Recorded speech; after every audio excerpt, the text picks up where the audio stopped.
I am so glad you convinced me that the family car should be the Defender 110. It is so beautiful inside. It's so comfortable, and it just feels indestructible. Yes, it really is. I've been waiting a long time for the new model to come out. The Defender 110, I'm telling you, it's my favorite car of all times. It's my third one. You know, I have stories of going off-road. The guy managed the group. He was like, what are you doing in this beautiful car? I'm like, I'm going off-road. He's like, are you sure? Because you can use one of ours. And then they look like Mad Max cars. I'm like, no, we're going to do this. And he was shocked. Wow. Well, it's great because the Defender has been reimagined for 21st century adventure, and its unparalleled off-road ability, as well as its robust interior, are invaluable whether you're headed towards uncharted territory or just a weekend of exploration. The Defender 110 tackles challenging surroundings with absolute confidence. The SUV conveys strength outside and in, featuring peerless technology like an intuitive driver display and an award-winning infotainment system. That's my favorite part, to keep you connected no matter where the journey takes you. Adventure is unique to everyone, and so is the Defender. Choose from the two-door Defender 90, the four-door Defender 110, or the larger Defender 130 with the ability to seat up to 8 passengers. You'll find uncompromising performance in all three. So pack up and go even further with the Defender 110. Learn more at LandRoverUSA.com/Defender. Capella University is rethinking higher education. With its game-changing FlexPath learning format, you can earn your degree on your schedule and fit your education seamlessly into your life. Imagine your future differently at capella.edu. This isn't your average business podcast, and he's not your average host. This is the James Altucher Show on the Choose Yourself Network. Today on the James Altucher Show. Given that you're head of culture and trends at YouTube and you know everything, what would your best advice be? If you were to say to yourself today, okay, I want to build a YouTube subscriber base, how would you go about starting that now? I was talking with someone who is a celebrity he's a comedian in the Middle East. I was saying, you got to get on YouTube. And he's like, oh yeah, like I'm trying to, get a crew and like kind of figure out what we're going to do. I was like, no, man, just like, you're very funny. You're a very personable person. Just start making stuff, This is the thing that is my first advice to everyone is you got to start making something, right? And like, don't pay attention to how many people are looking at, like, don't be precious about everything immediately. Especially at the outset when you're trying to like establish what your voice is, you're trying to establish what your perspective is. If you have a format or a show type that you're developing, these things need to be incubated in a way. But at the end of the day, like if you don't care enough about the thing that you're making, that you want to live it, breathe it, be obsessed with it all the time, it's a really hard life to try to be successful at it, especially online.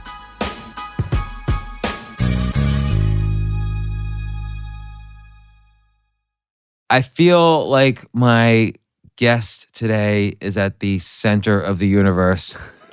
Kevin Allocca, you're head of culture and trends at YouTube, which basically means you have the coolest job in the world. Like you just watch like YouTube videos all day long. Yeah, that's all I do all day. And you kind of figure out which ones become the most popular and which ones sort of, okay, we're here basically discussing your book about this, Videocracy, how YouTube is changing the world with double rainbows, singing foxes, and other trends we can't stop watching. By the way, the singing foxes one, the Elvis, what does the fox say? There was also, what's the meaning of Stonehenge, which they followed up right afterwards, which I thought was brilliant. Yeah. But I remember it was it was right after Gangnam Style came out, and I asked my kids, what should I watch next? And they pointed me out to the Elvis and what does the fox say? And then I found the Stonehenge one. But like, I feel like there was this golden age. There's a lot of directions we could go. Totally. I feel like there was this golden age of viral videos right around Gangnam Style, which was like all of these like amazing, it's all the things you say in your TED Talk from 2011. Like it had, participation. It had kind of, what do you call it?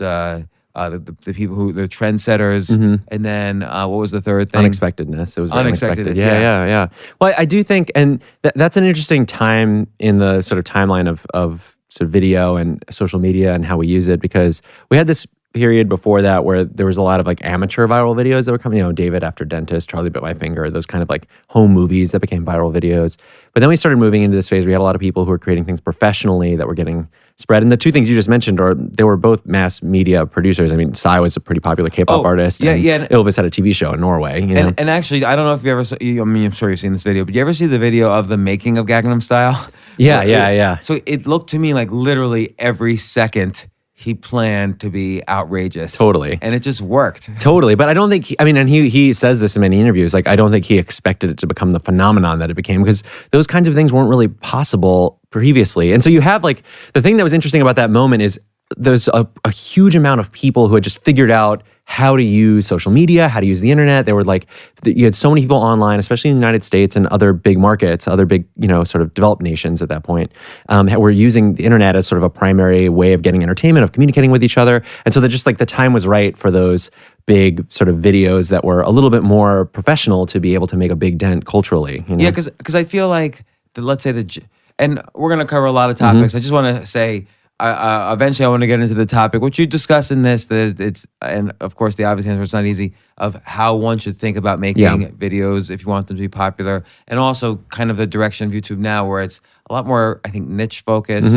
and channel focused, and a little bit more about being subscriber focused rather than like, here's a video, let's hope it Totally. pops. So, but there's a lot of things to talk about, and a lot of it will be useful to people interested in this. But I just want to show you something. Yeah. I was obsessed with what makes videos viral. Okay. So no one has seen this. I started a blog in 2008. It has nothing to do with my blog. Okay. No one ever read this blog, but like you can see, 2008. It's like on Blogspot. Oh my God. And it's just my favorite viral videos. And I was analyzing everything. Like there was the Star Wars kid. There was Chocolate Rain with Rain with Tavonde. There was trying to think. I only did it a few times because no one was like interested. Here's the look at Chocolate this. Rain This is the precursor to my book right here. Yeah, because I do go into the fact that the participation, like, I don't know if you remember the guitar one where it's the kid with the hat over his head, 450 million views. But then there was all the copies of that and participation. And there's all the stuff on Canon Rock and Populous Canon. And similarly with Chocolate Rain, there's Darth Vader doing Chocolate Rain. It was all the elements you describe in this book, that there was some trendsetter said, this is good. Somebody did an unexpectedly great video. Some trendsetter said, this is good. And then there was participation, meaning other people made spoofs and riffs on the original video, which were all characteristics. But I feel like because in 2008, prior to a lot of the generation that, I call them generation, but a lot of the videos you talk about, there was a prior generation of totally amateur videos that really were, like, nobody knew what viral video meant, and these things just boom. Like Chocolate Rain by Tavonde, he was totally unexpected because of his voice. Yeah. And then there was all these spoofs. Totally.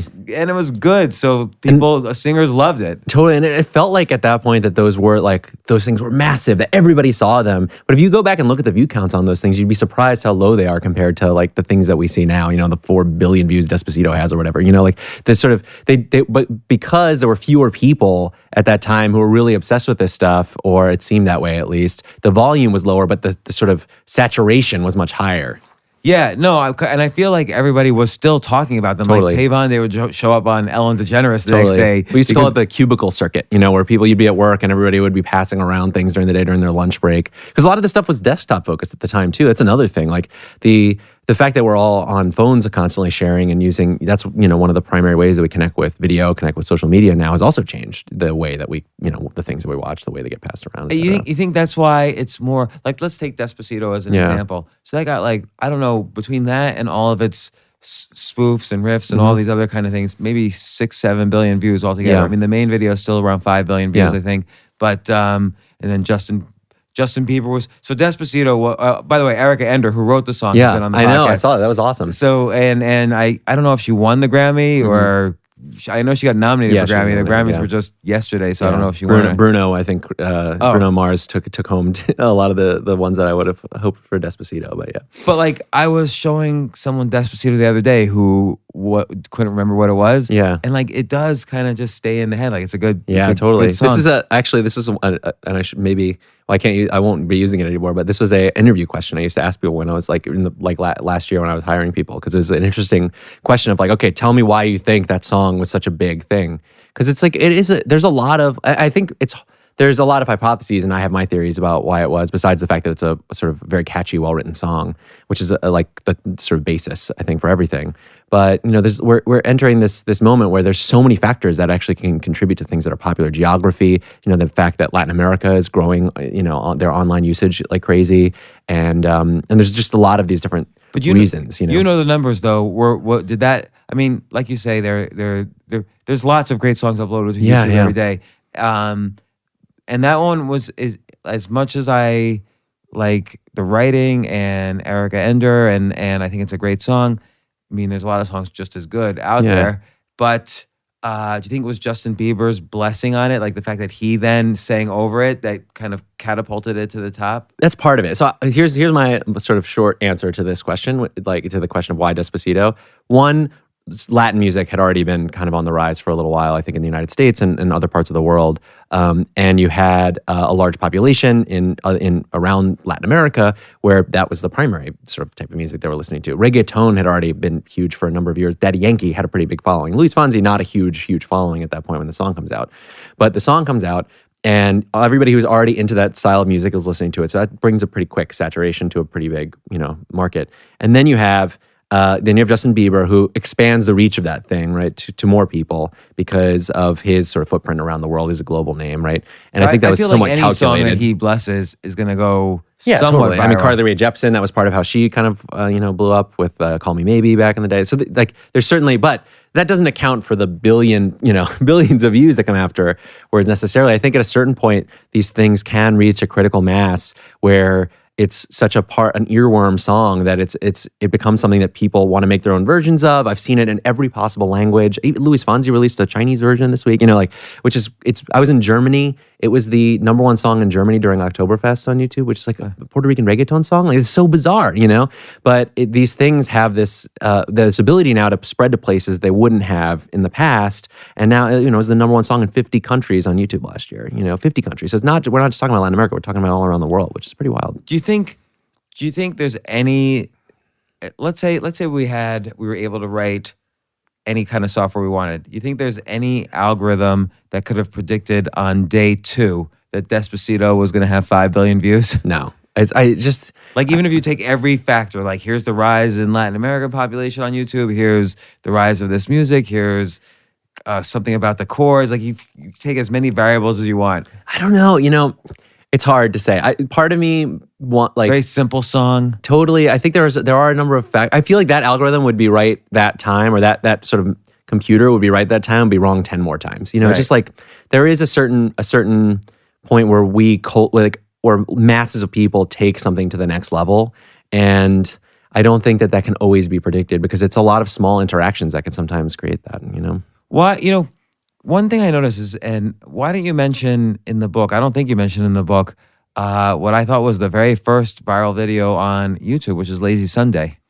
Well, I mean, it's sort of a complicated history, that video, I suppose. Hey, by the way, that was Andy Samberg doing a digital short for SNL. That was his way to break out on the SNL staff. But at the same time, he did it on SNL and then uploaded to YouTube, and it was the first YouTube video to hit 100 million views. Totally. It was actually an important video to me personally as well, because I, at the time, wanted to work in comedy. That's what I wanted to do when I was in college, and wanted to be in entertainment. And I think at that point, it was just you have to know somebody in LA, get on a writing staff, be a writing assistant, you have to, work the comedy clubs in New York, get on SNL. That's how you do it, And then all of a sudden you had these guys who were doing something that we could have done, in our dorm if we wanted to, and they created something that people really loved, and it catapulted them to some success. Did you get a little jealous? Of course. I mean, everybody's jealous when you see. There's a little bit, I think, in a lot of people who, when you're ambitious in that way, where you're like, man, I could have done that. Why didn't I think of that? But at the same time, he's incredibly. There's a real skill to it too. As amateurish as that stuff looks, I think there's a real talent to making something that's short and punchy and works in a way that people want to immediately share it with someone else, that transcends sort of. Well, describe that one specifically. So tuna. You mean the Lazy Sunday? Oh yeah. So there was they're gonna love this. I had friends in college who made a video in their dorm room about like, tuna. They basically replaced alcohol with tuna, and it was like underage tuna eating or something, and it was kind of a spoof of what it's like when you're in college and you're trying to sneak, alcohol into your dorm or whatever. And they did it with tuna, and it was sort of, not the most brilliant premise, but it was something that everybody had shared in the dorm, like in our dorm, in our college. And then because YouTube didn't exist at the time, it was on, I think maybe got posted on College Humor, and then it spread to other college kids. So it was like you could go to another college maybe, and someone there would have seen it, or if they were in high school, maybe going to college, they could have seen it. And it just felt like, wow, they had created some new kind of magical thing that like people knew about, but you couldn't actually, but our parents and no one else kind of had any access to it in a way, because it felt like it existed in this other subculture. And I didn't really, no one I think knew how to process what that meant at the time. But when we saw Lazy Sunday happen, we're like, oh, this can lead to that, And so there was this idea of like, oh, that's what this is for. This is for us to get discovered and become, talents. But I don't think any of us anticipated, oh, this is actually could be an end unto itself, Because Andy Samberg really did break out from Lazy Sunday. Yeah, that was his career. We've seen it now a number of times. There's a bunch of people who've been through SNL or other places that started online and sort of cut their chops in that regard. I mean, look at Bo Burnham, Miranda Sings. These were all, they started on YouTube and then became huge touring comedy phenomenon. Yeah, totally. And I mean, there's a lot of them where their art and their craft doesn't necessarily translate to a big stage or to the types of media that they get placed into. But I think there are some who have been able to, who are these incredibly talented people whose talents can extend into these other areas, and they've been able to take sort of something that worked. They've been able to take the following and the sort of the I think the real feedback loop that you get online too, where it's like you when you make something, and I talked to Zay Franken there, who created the video unit at BuzzFeed, about how they do stuff, and it's like you have immediate feedback on everything you do. You're not creating a pilot, sending it to a room full of people who send notes back to you. It's like the audience is just they tell you right away whether they like it or not. Well, that can be really unforgiving. I thought that was fascinating because you basically mentioned how he says he doesn't give feedback even if like one of his employees makes a video and he doesn't give feedback until after it's been published on YouTube, which I think is great. Like kind of get that, just throw the baby in the pool and let it swim, and then say, what did you do right and what did you do wrong? But you also mentioned something really interesting, which is that a new employee of his at BuzzFeed now will probably have their first 1 million view video within 3 or 4 weeks of starting. And so there must be at least some, even though you kind of say, and we've talked about already, that there's no real formula to the massive viral success that could occur. There must be some formula now to 1 million views. Well, I mean, for them, they've definitely cracked certain insights about how people respond to video and certain formats that work really well for them, and they don't always work. And he talks about it, but he talked about it a bunch when we spoke. This idea of identity, and like he eschews narrative as a thing, which is kind of interesting and maybe not something that everybody. It works for everyone, but for him, he's like, narrative doesn't matter as much to us as moments, right? So they create these things where they say, we're going to create a series of moments like that, and the sort of distillation of this for BuzzFeed historically was like the listicle, the list of things, like the 10 reasons being left-handed is great, and it's like if you're left-handed, there's a likelihood that 8 of those things or 5 of those things will resonate with you in some way, and that video will. And there's a lot of left-handed people in the world, so they've been able to sort of crack some of these formulas that seem to work for them. And so what he was saying was basically, we've got, because of this rapid feedback model, because we have a production studio where we've got a number of different formats that have worked and everybody can learn from each other, you can actually get pretty quickly in our system to being able to create a video that's really successful fast. But it also helps that they have a large following and they had built a large audience. I don't think that it's the same way for someone starting from scratch to in 1 month's time get a 1 million view video. It happens. I'm sure it happens I know it happens all the time. But at the same time, like it's a lot harder when you don't have that infrastructure around you. And so let's say someone makes a video and they do like 50 videos, no reaction, and then the 51st video, boom, they have 10 million views. Yeah. And it's somewhere now, and that 10 million sounds like a lot, but in today's world, it's somewhere between very good and viral. Yeah. And what happens to them? Like, did they just make a lot of money all of a sudden? Like, what do they do the next day? Yeah, well, I mean, they go back to their job? Yeah, I mean, certainly I don't think that's a one hit is not necessarily a quit your job sort of moment. I think that it's obviously how much money they make and where it's like there's a complicated list of things depending on how popular the channel already was and what the monetization looks like, all that kind of stuff. But the people who are quitting their jobs, the people who have dedicated their sort of free time to a craft or a sort of form of self-expression that has been lucrative enough for them to be able to quit their jobs, usually are doing it with an audience that they've built over some amount of time and that they can sustain, right? Because you need to know that the next week that check will come in, or that audience will be there. And it's tough. It's a really hard thing to do. But a lot of the people that I spoke to for the book, the moment when they could say, "Oh yeah, I quit my job," it was a huge thing for them, and it was a big moment. But it only came once they realized that they had sort of enough of an audience that was showing up regularly for the stuff that they were making that it really worked for most of them. Right, like you mentioned. Before I ask this question, let me just back up. 10 million views. How much money would I make on one video? I actually, to be honest, I don't know. Like it's like I don't work on any of them on any of that stuff. So like I'm really not a good person to ask on that on sort of like how much money you make from a video, because there's like a bunch of factors that go into it. So I don't want to like give the wrong number. All right. So, but you do mention the story of like Rebecca Black, who did the Friday song. So that was viral, and you were kind of pleasantly surprised to see that she sort of she did it when she was 14, got I don't know how many views, 100 million, hundreds of millions. Yeah. And I forgot who liked it. Did Justin Bieber like it? Oh yeah, Justin Bieber blogged about it. He was one. There's a lot. I mean, there's a lot of people. I think the Mystery Science Theater guy was the first one who was like kind of made a joke about it, and Tosh.0, their blog posted about it. Oh yeah, Tosh.0 was the first person to mention it, right? And then you get the participation. Somebody did a Monday song or Tuesday song. Yeah, totally. And but then she evolved in much the same way YouTube evolved, which is that rather than just being a one-hit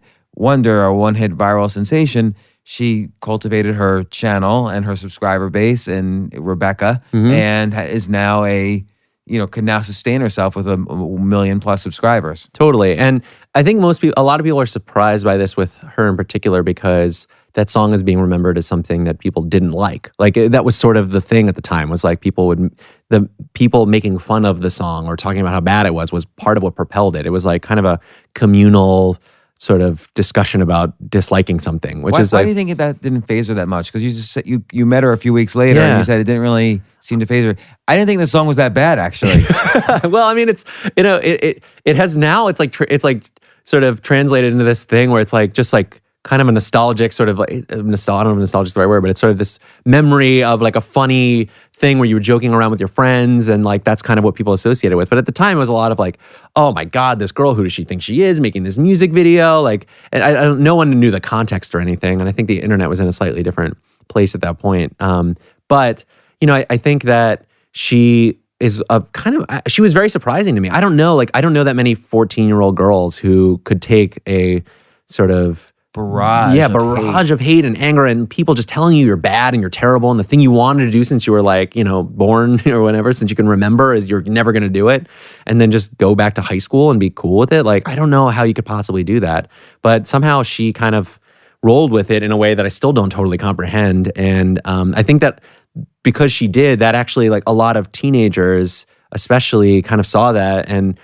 identified with it in a way of like, obviously very few people have experienced a bullying at that like scale, or a kind of a sort of a level of negativity at that scale. But everybody experiences it, especially at that age, and takes it hard, and I think a lot of people identified with her in that regard.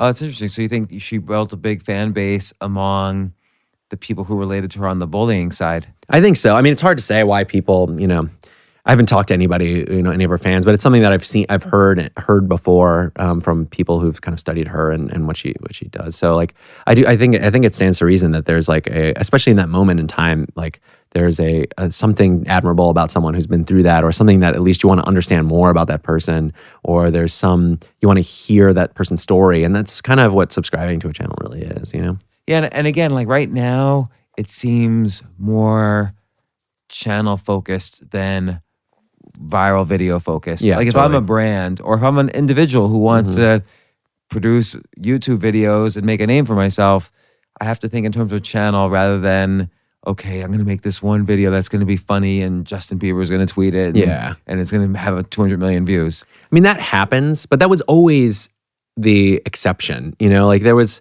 I think we became enticed by the romance of this new idea at that point. All of us, I think, who are interested in this stuff. You with your blog, me with my fascinations at the time. And I think this idea of like, wow, these are things that don't make sense anywhere else. They're like weird and or unexpected, or they connect. They like make us. They're being made popular by our conversations with each other. There's like a very new concept in media history, really, in terms of the spread and scale and speed in which that could happen. And I think there's this idea of, wow, it could like this winning the lottery kind of idea. It's like, oh, that could happen to me. Like I could make the video type of feeling. And when I started at YouTube, like within a couple of years, every neighbor I'd ever had was like, oh, I filmed a video of my dog today and it's going to be huge. And you're like, okay, like I don't know if that's really going to happen, you know? But there was this kind of romance to it. But now especially, and there's definitely videos that kind of go viral. But I think everybody's kind of come around on the idea of like, that's not really the most effective way actually to build a sustainable job or career, or, to make money. The way that people are funding their work is by building an audience through their subscribers or however their followers on different platforms and things, and then creating things that they're watching regularly, And I think, the one thing that's changed the most, I would say, from when I gave that TED Talk in 2011 at TED Youth to now, is that at the time you kind of needed these tastemakers. You needed a blog, a TV show, someone who had a really big following to sort of help spread something quickly. And, in the case of the double rainbow video, it was Jimmy Kimmel, posting about it. But now it's actually, people can build a pretty large scale audience themselves. And so then you have this network of people who is already there ready to accelerate the spread of something. Or there are these different forums or different, there's a lot more opportunities to build a network that can spread something fast than there was at that point, where you needed someone who was usually getting mainstream buy-in in order to build that huge audience. Right. So you still, even back then, there I would say there was a combination of a luck factor, but then still there was somebody who blessed you to kind of lift it up above. Like it might be a Tosh.0 who's making fun of you. It might be a Jimmy Kimmel. It might be a Justin Bieber. But someone was like, using the hand of God to make this YouTube video blossom. Like Star Wars lightsaber kid from way back, which is kind of like this epic, classic viral video. How did that one get? Like that's one where, like, as opposed to a lot of things, there wasn't it wasn't like Susan Boyle suddenly out of nowhere has the most amazing voice in the world, and so everything goes viral that she's in. This guy was just fooling around in his garage or basement or whatever with a Star Wars lightsaber, and it went viral. Like, how did that happen? Yeah, I actually don't know the backstory on the Star Wars kid video, to be honest. But like another one, like the Numa kid, which is a similar kind of thing. Like I sit in his bedroom, that was pre-YouTube. Or Daniel with the white vans. Yeah. I mean, like even the pre-social media ones, like there was a lot of them got posted on web forums that had really big followings, right? Or someone posted it to a large audience on a web forum, and then it would get passed around. It's not. I mean, there were definitely people who are not celebrities who were a part of that. And I think, but it was very common for that to be the case at that point, where it was like someone who had a very large following, because you needed to, in order to sort of get what people think of as viral, which is like everybody's talking about it and there's people reacting to it. Like you need a lot of people to see something kind of quickly, for the most part. I mean, there's exceptions to all this stuff, but for the most part, that's what you need to have happen. And so the only way to do that at that point was to latch on to someone who already had a big audience. Maybe that was a web forum, maybe that was a newspaper, maybe that was an individual person on Twitter, or whoever. But I think now, like, and that's, I think, the changes that you see more and more of these like unexpected networks of people who can accelerate something that are getting built in different ways. And I think the unexpectedness is important too, so that when if a trendsetter just links to something that's, I don't know, a little boring, totally people won't share it. Like, well, you still need that thing where someone wants to show it to their friend, like, hey, you got to see this. So totally. I mean, and that's like the hardest part for everybody to kind of comprehend when I talk to them about this stuff, right? It's like because that can't be planned. It's by definition unexpected. Totally. It's like, it's the craft of making something that surprises people. Like that's art in a way for some, it's a form of art. So I think when people say they want to manufacture a viral video, it's like, well, part of the manufacturing of the video is making something that people really respond to and that they're surprised by in some way, or that they want to react to, or whatever. And that's a hard thing to do. That's a lot easier. That's one of those classic easier said than done things. Let's stop to take a quick break. We'll be right back.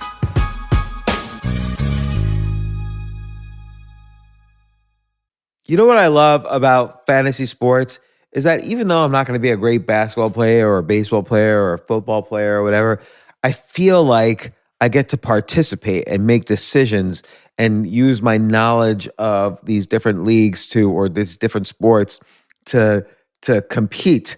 So it's like I can pick my team or I can pick my favorite players and I could use my knowledge to make predictions and maybe even make money. So with the basketball season here, you can now pick combo projections across football and basketball from the Specials League on Prize Picks.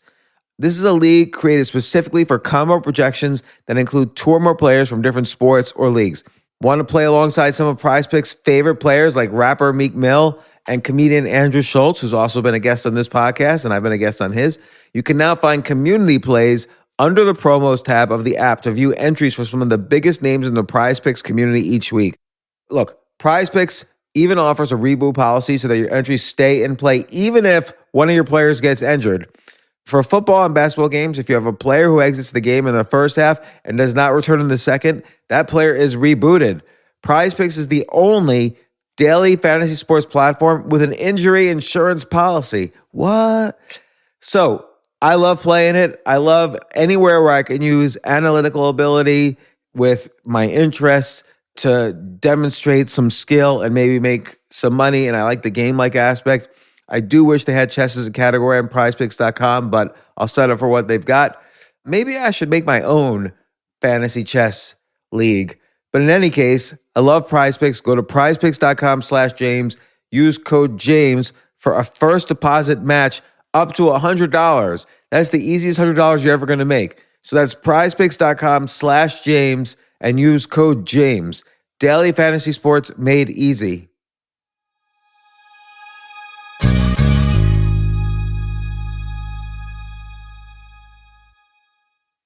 The future of learning is definitely online. Like, it's such BS that you have to spend $200,000 or take $200,000 in loans and go to some fancy school when it's useless. It doesn't guarantee you a job. Most employers, including me, do not care about degrees or grades or anything like that. We want to care that you love what you're doing, that you know what you're doing, in some cases that you have experience or that you're willing to learn. But people in general love learning and are curious. Like, the key to success is curiosity. And I think masterclass.com is the perfect model for online learning. I'm really happy they're sponsoring this episode. If you're going to give a gift, give the gift of learning. Masterclass makes a meaningful gift this season for you and anyone on your list, because both of you can learn from the best to become your best, from leadership to effective communication to cooking. Let me tell you some of the classes I've taken. I've taken comedy from Steve Martin. I mean, can you believe I can take a class from Steve Martin on comedy, or Judd Apatow, my favorite comedy director? I could take an actual class from him on writing. Wolfgang Puck on cooking. Dan Brown on writing, or Judy Bloom, who's been on this podcast, on writing. By the way, Wolfgang Puck also has been on this podcast. It's such a pleasure. I try to take classes all the time from masterclass.com. And whether you're watching Masterclass on TV or listening in audio mode in the app or on their site, the quality speaks for itself. It's like these Masterclass instructors are your own personal mentors that are going to help you reach the next level. How much would it cost to take one-on-one classes on comedy from Steve Martin or on chess from Gary Kasparov? You just wouldn't be able to do it. But it would cost hundreds of thousands of dollars. With a Masterclass annual membership, it's $10 a month. Memberships start at $120 a year for unlimited access to one-on-one classes with all 180 plus Masterclass instructors. So it's not just $120 for one instructor. You get all 180 plus Masterclass instructors.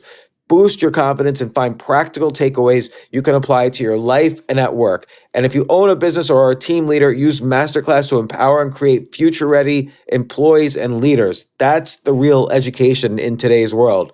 So this holiday season, you can give one annual membership and get one free at masterclass.com/JAS. JAS, of course, stands for the James Altucher Show. So right now you can get two memberships for the price of one at masterclass.com/JAS. Masterclass.com/JAS. Offer terms apply.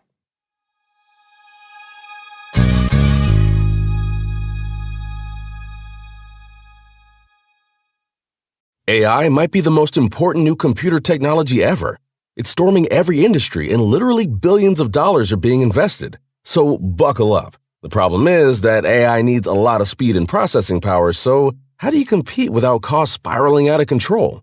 It's time to upgrade to the next generation of the cloud, Oracle Cloud Infrastructure, or OCI. OCI is a single platform for your infrastructure, database, application development, and AI needs.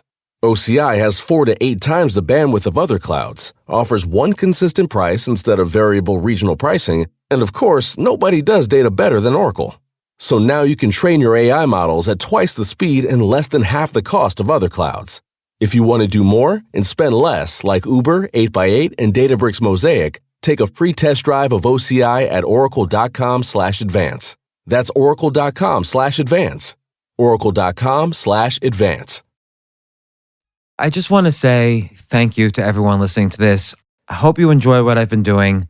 I don't ask for a lot, but please take a moment to subscribe to the show on Apple Podcasts or wherever it is you get your podcasts.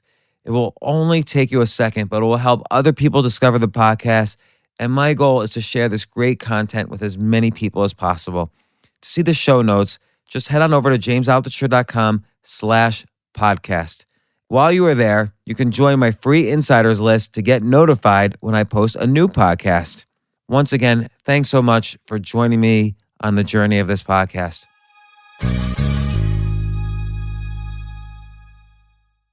Let's say there's an easy way and there's a hard way. Yeah. So the easy way might be, let's say Gangnam Style appeared today. Yeah. And Ellen loves it and a bunch of people love it and Mariah Carey loves it and suddenly it has 1 billion views. The easy way is to do a spoof on it and that will get you 5 million views. You know, there's so many spoofs of all these. You could do a spoof of Despacito probably today and still get 1 million views. But then the hard way is kind of coming up with that unexpected. Yeah. And I think maybe a more solid way people are building these kinds of businesses is, you know, building a platform, doing video after video where they establish some credibility with an audience. Like if you were to say to yourself today, okay, I want to build a YouTube subscriber base that's going to, the great thing is this is going to probably last forever. Like YouTube probably is the video, the kind of short form video channel of choice for the planet right now. And if you had 1 million followers or 2 million followers, 5 million followers, you probably have the basis for a solid living for a long time. So how would you go about starting that now? Given that you're the top of that and you know everything, what would your best advice be? You know, so I think I was talking with someone who is a celebrity he's a comedian in the Middle East, right? And I was saying you got to get on YouTube, and he's like, oh yeah, like I'm trying to get a crew and like kind of figure out what we're gonna do. I was like, no man, just like you're very funny, you're a very personable person, just start making stuff, And this is the thing that I think is my first advice to everyone is like you got to start making something, right? And like don't pay attention to how many people are looking at, like don't be precious about everything immediately. Because the quality of the video, while it needs to be not blurry, doesn't need to be Netflix 4K. No, not especially at the outset when you're trying to like establish what your voice is, you're trying to establish what your perspective is. If you have a format or a show type that you're developing, like these things need to be sort of incubated in a way. And I think that I think there are series that start really pristine and look great right from the start. They're usually ones that are funded and have like kind of some sort of backing because they know they're going to be producing a certain number of episodes, which you can do. What do you mean by series and episodes? Because we haven't broached into that. Yeah, so I mean, when I say that, it's like there are people who on their YouTube channel will create a show, right? It's basically like, or maybe the channel itself is like a show. I think the Fine Brothers who I interviewed in there with the React thing, it's like it's like they have a channel. Their most popular show is Kids React. Where it's like a format that they reproduce regularly. There's lots of quote unquote episodes, which is basically they put out some sort of regular or Casey Neistat with his video diaries every day that he used to do. Yeah, exactly. So like you have like. There's a couple things. Like consistency is really important. So you need to be like committed to doing something at a certain interval over and over again. Weekly, monthly, whatever it is. Weekly is usually kind of the strongest. If you could do daily, great. But like most people really aren't built for that. So you start something weekly where it's just people can expect to be coming back to this thing over and over again. You need something obviously that's going to be sustained and that you're passionate about. I think that's like, the other thing is it's really easy to say, oh, I think that people would like to watch this, but it's less important that people would like to watch it than it is that you would like to make it over and over again, And I think the people who do That's succeed, critically important. Yeah. I think in almost every activity, actually. Yeah. So you have to make sure you're the one having fun, or else people are going to. Why would people buy into what you're doing there? Totally. I mean, there's a shocking number of people that I spoke to in the process of writing this book who said, they made something because they found it interesting, and then they found out that other people are interested in it. Well, you writing this book, if you had to just do a research project on viral videos, it probably wouldn't be as good a book. Like, you were fascinated by viral. That's why you're the head of all these things. But you were fascinated by this whole concept. Yeah, it was fun for you to write this book. I'm assuming. Yeah, it was a blast. And it's like, but that idea is like kind of an inversion of how I thought about media my entire life, which is like you make something because there's an addressable audience to see that, because it's going to cost a lot to distribute it to them. That's like how mass media worked for like the last century. And now you could just do the opposite, which is say, I care about this a lot, so I'm going to put it out there and see if other people will come. There's obviously like a lot of optimization and work that goes into, and YouTube has a whole like creator toolkit thing. You can read all the little tricks, and your thumbnails and your titles and all that stuff that you need to do. That's all the bells and whistles that make things fly. But at the end of the day, like if you don't care enough about the thing that you're making, that you want to live it, breathe it, be obsessed with it all the time, it's a really hard life to try to be successful at it, especially on online. And this combined with the consistency, so you have to kind of like have interesting and unique ideas pretty consistently all throughout. So so there's kind of consistency. There's being really passionate about something that's probably a little bit different than what everybody else is passionate about. And then what's next? What would you do? Well, I mean, what if you did a video channel analyzing viral videos? That would be, you could do a series on that. Well, it's a competitive space, I will say. I feel like there's a lot of people who are really great at that. I think at that point, like if you can start collaborating with other people is another way that people grow their audiences pretty effectively. So you find someone else who's passionate about this thing, you make a video with them, they make a video with you. It's an effective way to grow audience online, actually, without buying ads and things. You can, of course, do that. That's another way to grow your audience if you want to spend the money to market your channel. There's lots of ways to market a channel, just like any kind of piece of media. Like when you created this podcast, you had to get it out to an audience and build it over time. And when I'm writing a book, I'm out here talking to you, trying to get people excited about it, expanding the reach of that thing. So there's like basic marketing stuff that I think people need to be doing. So community. So you build a community of with yourself and hopefully some other popular YouTubers, or you grow with some YouTubers potentially in popularity, and you appear on each other's videos, and boom. Like there's even YouTubers who like live in houses together, so they can all go participate in each other's videos. Totally. I mean, there's like, this is what I would do, right? In this process. I think the other thing is you have to sort of be paying attention to the community of people that's already coming to watch you. And look, I would be, and the number of, I've worked on many projects for YouTube. We created a show called YouTube Nation a few years ago with DreamWorks Animation. We were out in LA and we we're creating a daily show about what's happening on YouTube. And we we're obsessed with the analytics. You got to look at like, that's your way of hearing the audience. When I do talks, or if I'm like, when I used to do sketch comedy back in the day, the laughter is how you know whether the joke works or not. But you don't get the laughter when the video is going up online. The laughter you see is in the metrics on analytics, and it's incredibly robust. You can actually see where people are turning off the video. You can see where they're coming from. You can see what countries they're in, and sort of using all that information critically you have to have obviously a certain size of audience before that stuff matters, but actually using that to adjust, make tweaks, like just like you would, like if I were doing a stand-up comedy bit and no one laughed at that joke, I won't use that joke again. This is I lost audience when I sort of went into that topic. I'm not going to cover that topic again. Or this topic seems to do well, so we're going to try that again. And I think it takes time and heart and to sort of persevere through all of that. And even still, some people find that they're not able to grab an audience because their core thing maybe doesn't reach that many people, or the audience isn't resonating with them. But for others, that's how they do it. That's the story of a lot of these popular YouTube creators and shows and channels that exist online is having a concept that works and pivoting as the audience pivots. So we talked about basically consistency, Yep. passion, community, analytics. Yep. What would you do next?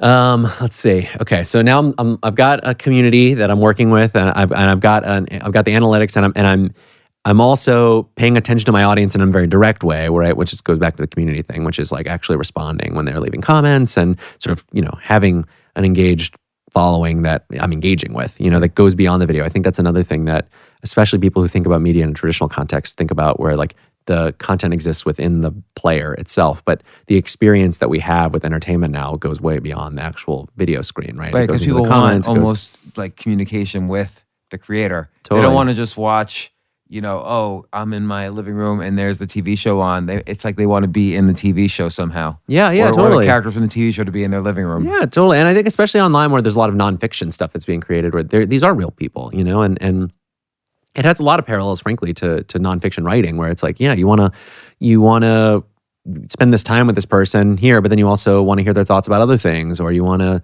sort of be able to ask them questions and engage in a deeper way than just with the thing that you're watching necessarily, right? It's some percentage of the audience. It won't be everybody, but these are going to be your super fans. These are the ones who are going to come back, who are going to tell their friends about it, and you got to pay attention to them, right? Because those are the people that really matter, because they're the ones that are coming back all the time, right? The more of those you have, the more likelihood of success you have, And so I think, and that kind of goes into the community idea, but it's like community exists as both marketing and an extension of the actual experience that you're creating with the content. And when you look at, like, I'll give you an example from the book, like the ASAP Science guys who do those incredible kind of explainers of science stuff. I follow them on Twitter, on Instagram. They are two guys who, like, you never see in the videos, but at the same time, they exist as people, and you can connect with them in all these different places, and that extends the impact of the work that they do.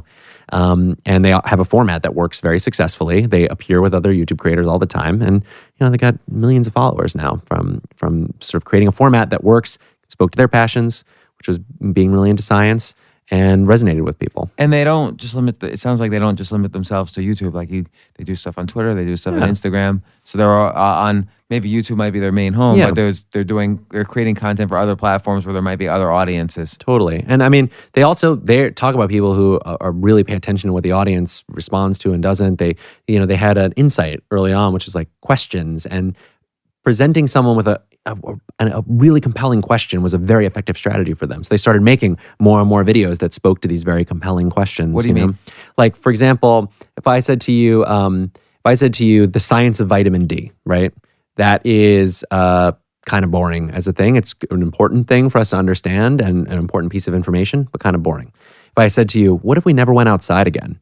That's actually, what would happen? Like, that's an interesting idea and question to be presented to me. I want to know the answer to that. The solution to that question is in this video, It's kind of like explains also the success of a site like Quora, which just keeps growing, and it's based off the fact that there's a lot of searches with what, why, where, when, but not that many pages that start with what, why, where, when. Yeah. And one of the interesting things about Quora is that my predominant Quora consumption now is like when they send those emails and stuff. Yeah. But when they send those emails and they're like, someone's like, what is the largest lizard in the world? And it's like, what is the largest lizard in the world? You kind of get addicted to. And you have thoughtful people explaining these things, but it's like the question being presented, and for them that was a very effective strategy for what they wanted to do, which was explain science in a fun way to people. So I want to know, how did you get this job? This is pretty cool. Like, you got the coolest job in the world. What does somebody do to get your job? It's a cool gig. I mean, it was a strange confluence of events for me, because when I started, and my job has changed. My day-to-day has changed a bit over the years. I've been there for over 7 years. So things have changed a bit. But when I started, it was 2010, and I had been a journalist. I was at a site called TV Newser, which is part of Adweek now. And I was covering the television news industry, and I had worked for Huffington Post. Did Brian Stelter start that? Yes, indeed. Okay. Yeah, he was like my precursor there. I remember. So I was not a very good reporter like Brian was. So it was never my life. It was never going to be the thing for me long term. But it was a fascinating education, and I learned a lot about writing, and I learned a lot about the business from covering it. And YouTube at the time was trying to be legitimized a bit in the world, because it was kind of seen as this place for random cat videos at that point, And so they wanted to get sort of morning shows and news shows just talking more about YouTube. It's also like the era of some major news that was happening in the world that was playing out through video. So there was this idea of if we got news networks and sort of different journalists interested in how to use YouTube, we could legitimize the platform a bit more. And I got hired to actually help with that effort. And we created this thing called YouTube Trends, which was to help just explain the trends that were happening. Because the biggest hurdle we had was people were all interested in this stuff, but they didn't know where to find it, didn't understand what was happening.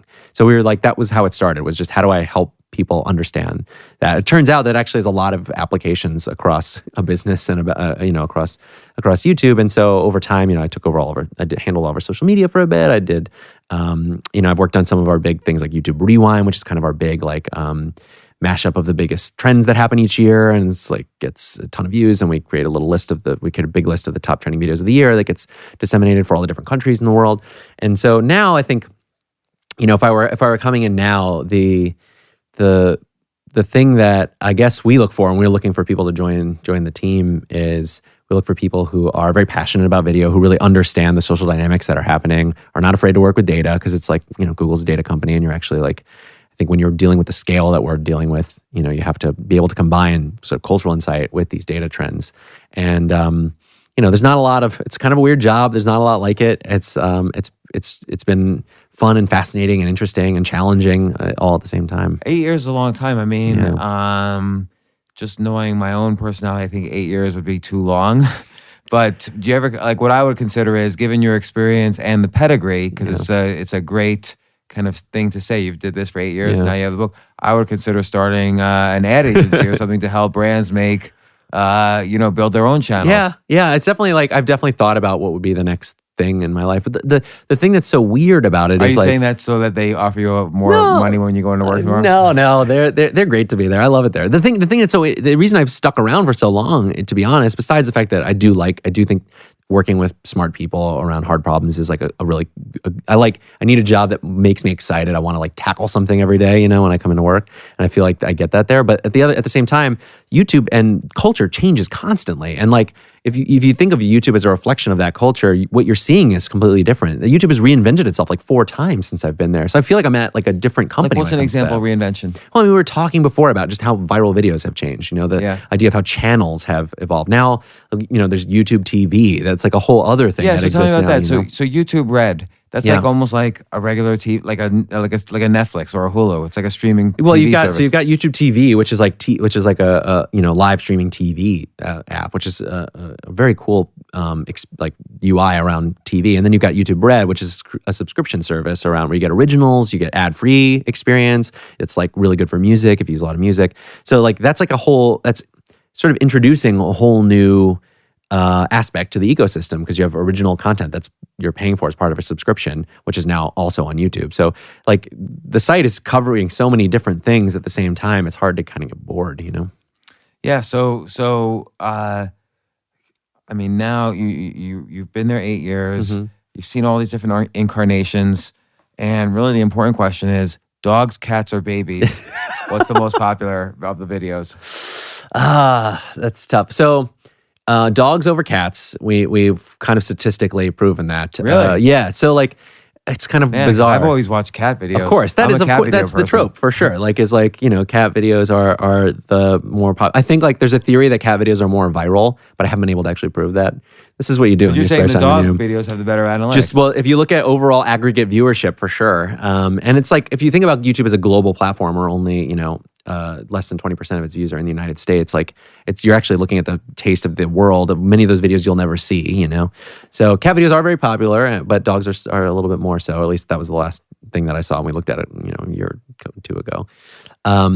Babies, I've never done the comparison between the two, but I would say that babies actually might be slightly higher than both, because it is truly a universal thing. There's no culture that hates babies. What if babies that are somehow tagged as humor?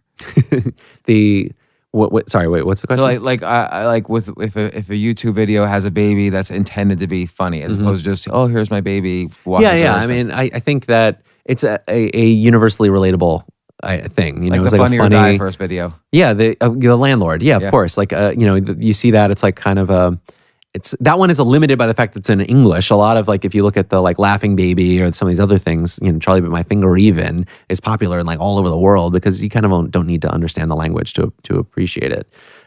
So I think that when I look at the opportunity for things to become popular, I usually look at their sort of global accessibility, and so babies, I think I would put at the top of that list. So let's talk for a second about the sheer numbers, because they're sort of amazing. Mm-hmm. Like when there's 5 billion views on Despacito, what does that mean? Yeah. Like how many people you think watch that? Like how many unique individuals watch that?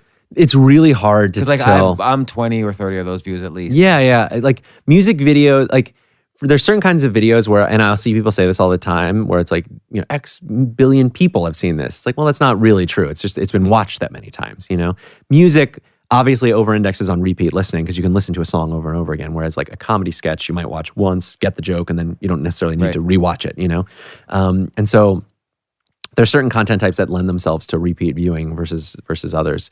And it's like it's actually measuring unique people on the internet is a lot harder than I think it seems like it should be. Are advertisers aware of that? So are advertisers more prone to value 2 million views of, let's say, a comedy sketch versus 2 million views of a song?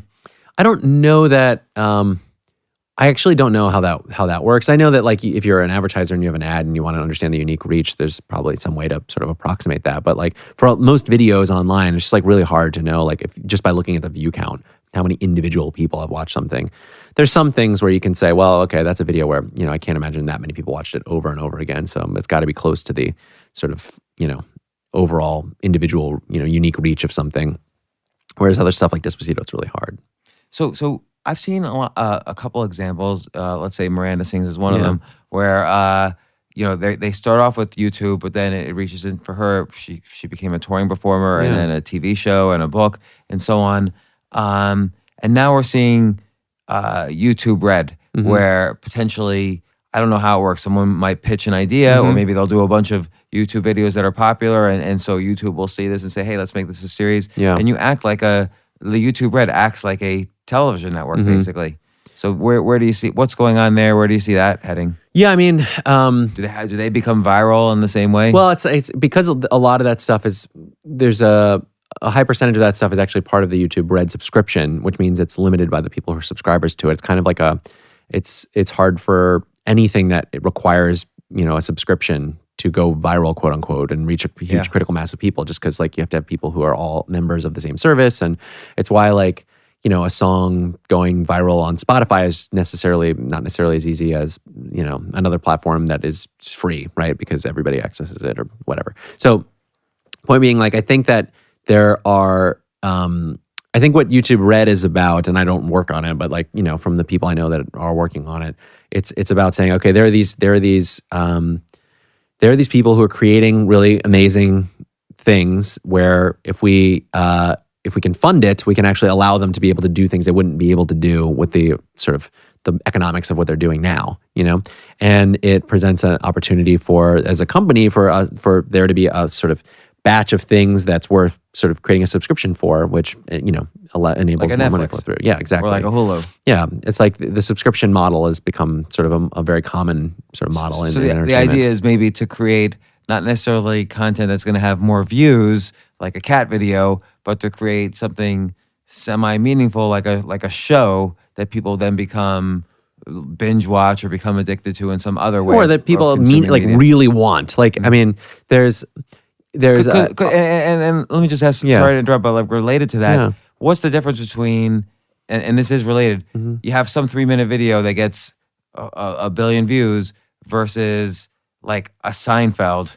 or like a Stranger Things on Netflix, or, it seems like media consumption is getting a lot more granular than Seinfeld days, because you have billions of YouTube videos that get millions of views. And then you have things like YouTube Red, where it's still like, hey, we could pay for some meaningful content, even if it's not going to be as popular. Yeah, I mean, it's the, and I'm not a business, like, it's not my forte, right? So like, the economics of entertainment is evolving rapidly, and I think you've touched on something like the numbers that sitcoms used to get, like the Seinfeld finale and stuff. I don't know that we'll ever see that again necessarily. Never. For a fiction programming like that. I think that obviously sports and live events and things can get those kinds of numbers, so, across these different mediums. But even then, it's like there's just so much content available to us now.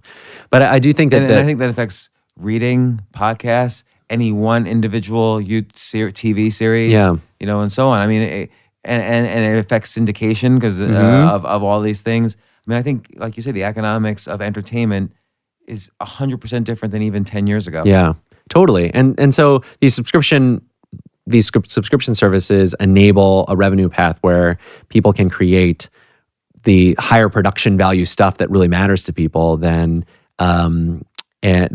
in an environment that enables it to be distributed. I think and allows it to make sense for the people doing the making of things. So it's kind of like you need this.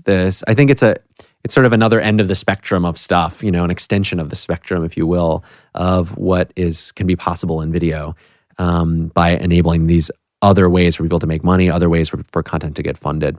Like I'll give you an example of there's a original Red show about from Vsauce called Minefield, which is like a science-based thing. And I watch Vsauce all the time, and Michael Stevens makes these videos where he's just exploring interesting concepts that he thinks are interesting. A lot of them are in front of a green screen. Minefield, he gets to go down to the jungle to understand this very specific drug that affects your brain, in a certain way, that from a shaman somewhere, and that's a kind of thing where it's expensive to produce that, to go down there. But when you can fund it in advance, it allows for that to be possible. So I think, it's not like even TV is getting less compelling at this point, but just the ways that we're accessing it are changing. Yeah, because now there's hundreds of channels. Yeah. And there's Netflix, Amazon, Hulu, which essentially can buy infinite number of shows. I mean, Yeah. I think Amazon's spending $10 billion on original content, and Netflix is spending $11 billion on original content, and probably Hulu has some number, and YouTube Red has some number, and then you have all this. How many hours of content are being uploaded every minute now on YouTube? Over 400 hours every minute. 400 hours every minute is being uploaded to YouTube. Yeah. So, and there's 250,000 podcasts. I don't know who even reads books anymore. I think the number, we talked about this, I believe, right before the podcast started. It's hard to be a breakout bestseller now on writing. And so I think it changes career choices. Like, if somebody has something meaningful to say, should they be a writer, or should they create a YouTube channel, or should they try to get on a TV show, or what do you think they should do? Well, I think the fact that I think that investing in platforms that allow you to build an audience that you can take with you, and things like newsletters and things like YouTube, where you're building subscribers or followers, different places, becomes really important. Because I do think I don't know that if you are a person who simply just has something they want to say, or has a passion about something, you can choose the medium that is most effective for distributing that, or the medium that is most optimized for the kind of expression that you have. But you could also train yourself for the medium that works best. I think YouTube being it's basically the second largest search engine after Google, which owns YouTube. Yeah. It might be you have to train yourself to be good at YouTube. Yeah, I mean, certainly. If you're a writer, you should be a YouTuber. Yeah. I mean, I think you see a lot of when you look at the number of YouTubers who have best-selling books, I think speaks to that in a certain regard, which is you have this people who have huge followings on Twitter, who have major audiences on YouTube, are able to say, hey, I've got something that I've taken into this other medium, you should check it out. And it's the audience cares. They really care about what's made. And you have so many YouTube creators who have best-selling books their first week because they have this massive audience that is excited about what they're making, Yeah. So what are your favorite YouTube videos? Well, the video, and this, is a little bit of a spoiler because it opens the book, and it's in the title, I guess. But the Double Rainbow video for me has remained for years this video that I really love it's my favorite YouTube video, because it is very funny, and I love that about it. But Bear is this character who, I was even just speaking with him. I asked him if he would make a video for me because I sent him a copy of the book, and he sent me this video, and it's him just reading the preface, and he's such a sort of unusual and compelling personality in a way that it was Did he build a subscriber base? Yeah, but he produces so much. I mean, he's every day making things, and he's got an audience of I think I forget how big his audience is. It's not an enormous, massive thing, but he has people that really care about what he does and that he makes. And he's kind of makes lots of different stuff. But that video is kind of the epitome of one person has something they really care about. They put it online, millions of people see it, and it is pervaded our cultural consciousness to the point that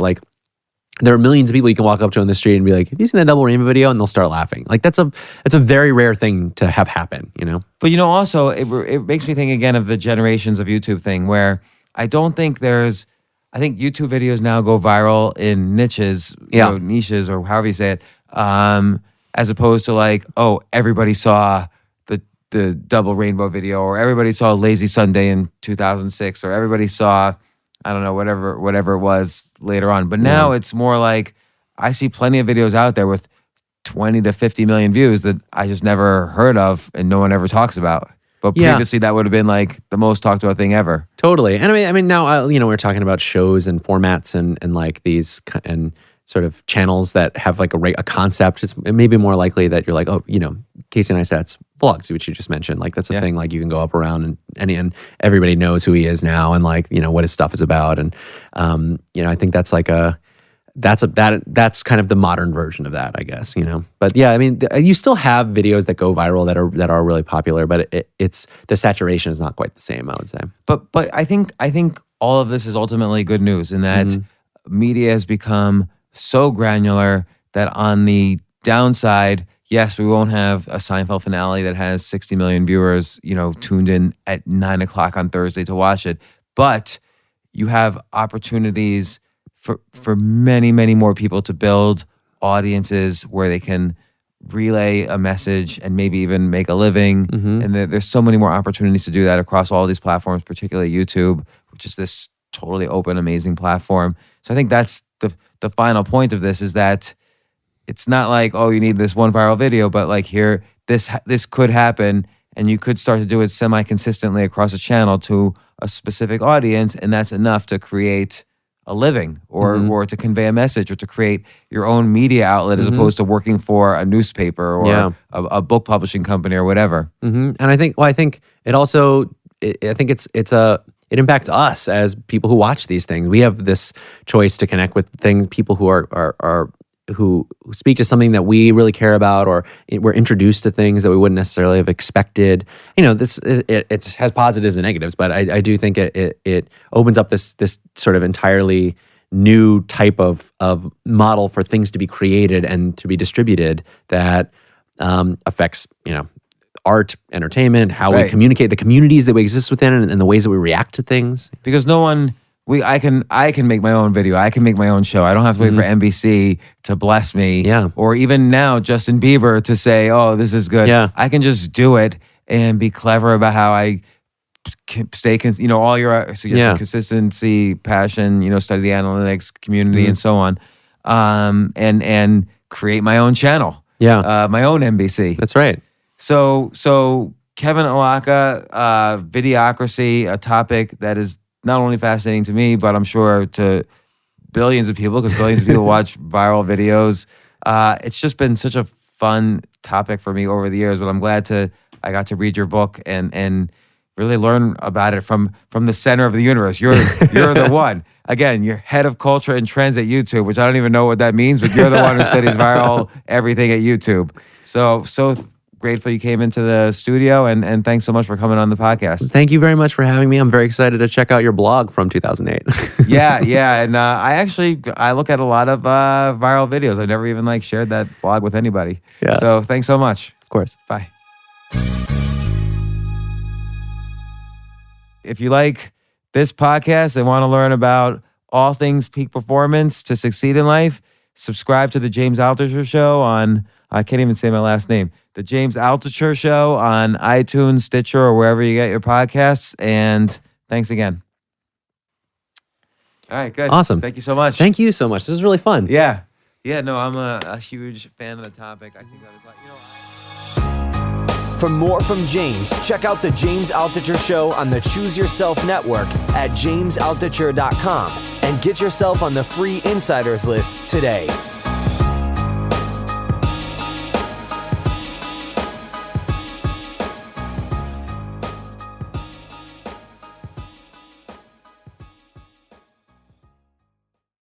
AI might be the most important new computer technology ever.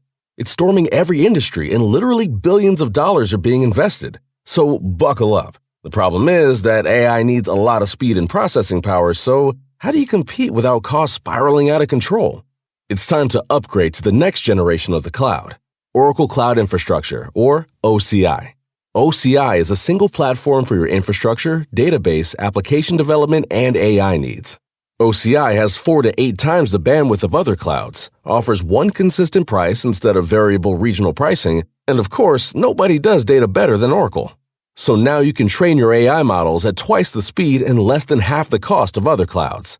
If you want to do more and spend less, like Uber, 8x8, and Databricks Mosaic, take a free test drive of OCI at oracle.com/advance. That's oracle.com/advance. oracle.com/advance.